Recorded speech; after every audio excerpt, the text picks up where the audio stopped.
and welcome to another episode of The Clever Clarinetist. I'm your host, Dr. Larkin Sanders. Today I'm going to take you through a trial of the D'Addario Reserve Mouthpieces. I'm so excited to have these items in my shop. I actually got my start in the music retail industry working for D'Addario as a woodwind method clinician, both in Florida and up here in Kansas City, Missouri, and Kansas. I have my D'Addario mouthpiece of choice on my clarinet right now. It is a D'Addario Reserve Evolution Mouthpiece. I'm also playing on a Silverstein rose gold hexaligature, Brian Corbin traditional grenadilla barrel that's 65 millimeters long, and a Selmer Présence B-flat clarinet.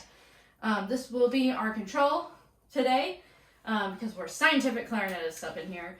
And I have currently a well broken in reed on it, and then I also have a brand new reed. I like to try a little bit of both brand new and well broken in reeds for mouthpiece trials because I think it's total superstition, but I tend to believe that somehow cane reeds have learned the surface of your regular mouthpiece, and so I think it's really important when trying new mouthpieces that you use fresh reeds that aren't necessarily, I don't know, educated mouthpiece reeds. Anyway, I have an unopened D'Addario Reserve Classic 3.5 reed, which is my reed of choice. So I'm going to play on this first, and then I will change over to this guy.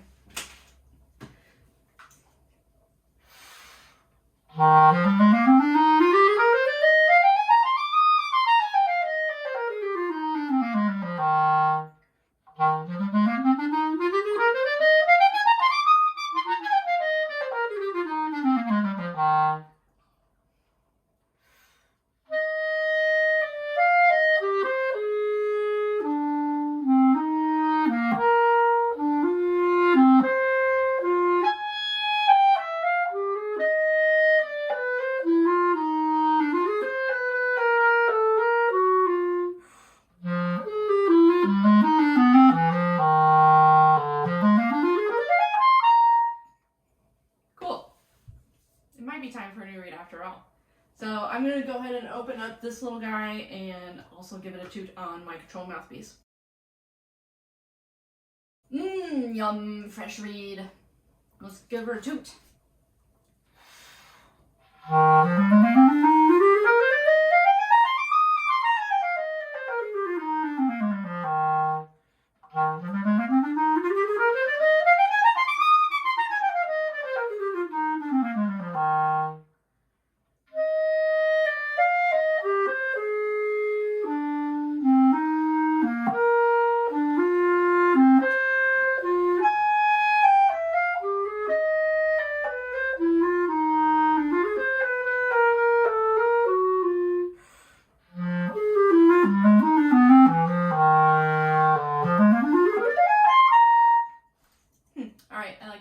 Better right now. I think my earlier reed is a little bit on its way out.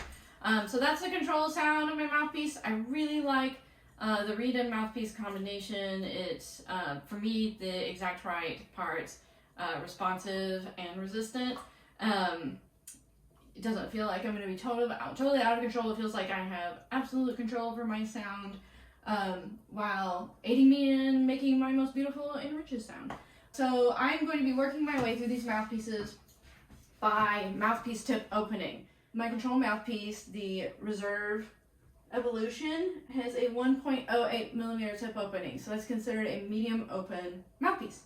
But we're going to start over here with the X0, which was actually my introductory mouthpiece into the D'Addario Reserve line. I really like this mouthpiece, and it's great for beginners and professionals alike. This is one of those few things that works great for both populations. It's great for beginners because the smaller the tip opening of a mouthpiece, the least resistant it is. I know we think of like oboe and how resistant that little teeny tiny reed opening can feel so resistant, but on clarinet it's not that way. The closer the reed is to the tip of the mouthpiece, the smaller that little bitty gap is, the least resistant it is, and the more open it is, the more resistant it is. Yeah, I know. So again, smallest tip opening to largest, we have X0, which is 1.0 millimeter tip opening. X5, 1.0 0.05 millimeter tip opening. These are both Reserve Evolution mouthpieces. One is in sandstone marble and the other in just plain old black rubber. 1.08 millimeter tip opening.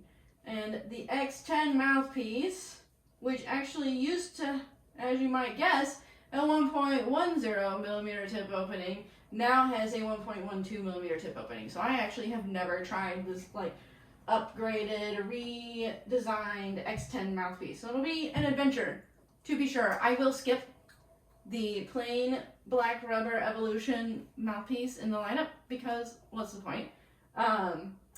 But without further ado, let's get started. Alright, I've got the X0 mouthpiece on my clarinet. Let's do the trial thing. After I land my bridge key.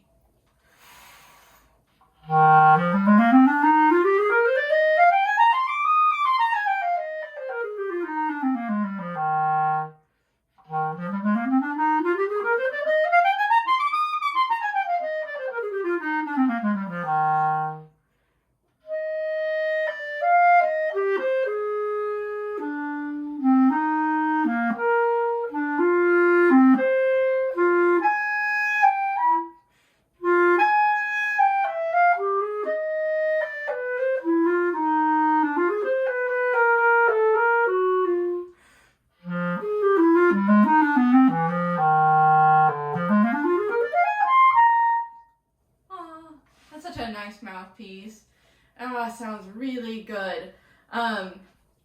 If you're wondering, well, how do I even know where to start? Do I want a smaller tip opening mouthpiece or a larger tip opening mouthpiece? You might want to think about a couple of things. First of all, what kind of setting are you playing in? If you are more accustomed to playing in like solo or chamber music things, a small tip opening mouthpiece might be really nice. It'll also really help you if you have a tendency toward the low tongue position. If you really struggle to make that tongue position, keep it up nice and high to get that characteristic classical clarinet sound, a smaller tip opening mouthpiece will really help with something like that. If you're on the opposite side of the spectrum where your tongue is naturally kind of in a high place and you might feel like your sound is almost pinched on occasion, you might want to lean towards a more open mouthpiece. A more open mouthpiece will also typically project better in a larger concert hall setting. So if you're more in the orchestral spectrum of things, large ensemble playing where you're playing over a large group of people, then a larger mouthpiece tip opening will also do you a lot of favors. Let's keep going. All right, we have assembled the X5 mouthpiece on my clarinet. Let's give her a toot.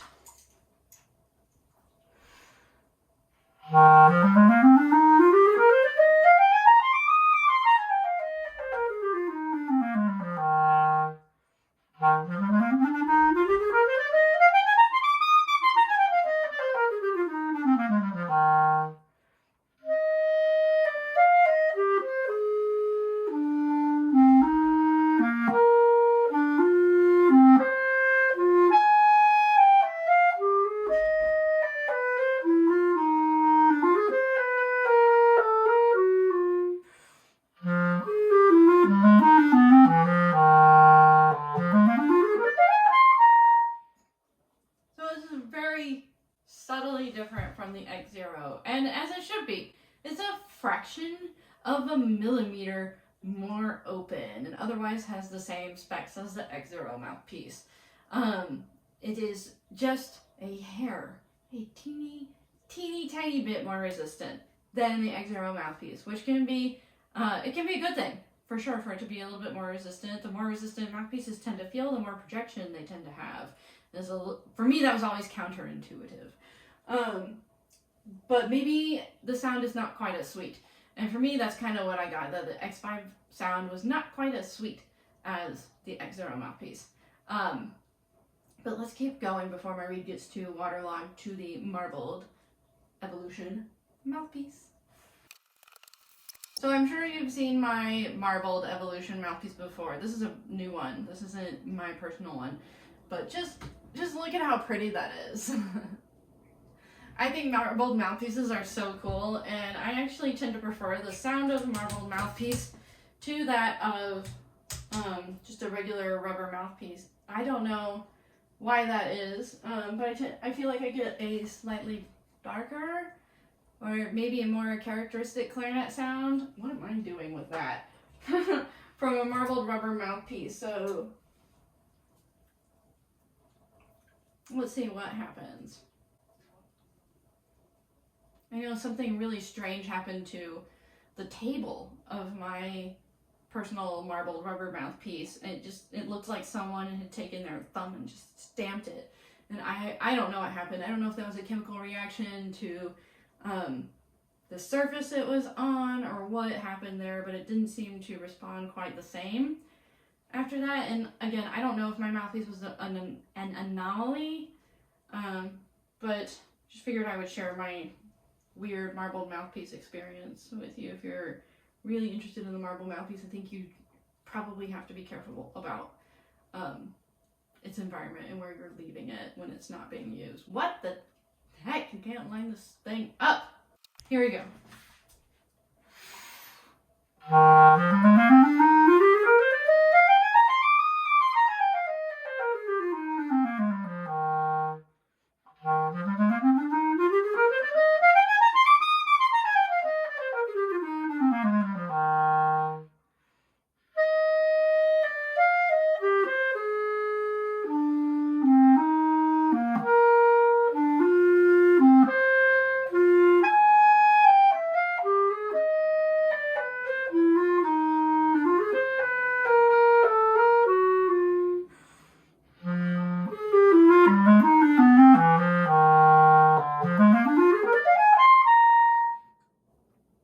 Cool. So it feels very similar to my Reserve Evolution Mouthpiece that's just in normal black rubber. I can't really feel the difference between the two right now. And I think I've said this before in other videos, but it's okay if you can't tell every single micro little difference between equipment. To me, that speaks to the manufacturer's consistency in their manufacturing and their high quality manufacturing process. So kudos to D'Addario for having such a high quality manufacturing process for their mouthpieces, right? So let's move on. One more mouthpiece to try, the X10. All right, I'm back with the X10 mouthpiece, and I said this earlier in this video, but I'm really excited to try this because the tip opening has grown a whole 0.02 millimeters since the last time I tried an X10 mouthpiece. They used to be 1.1 millimeter, now they're 1.12. So let's hear how it goes. From first toot, I'm feeling pretty positive about it.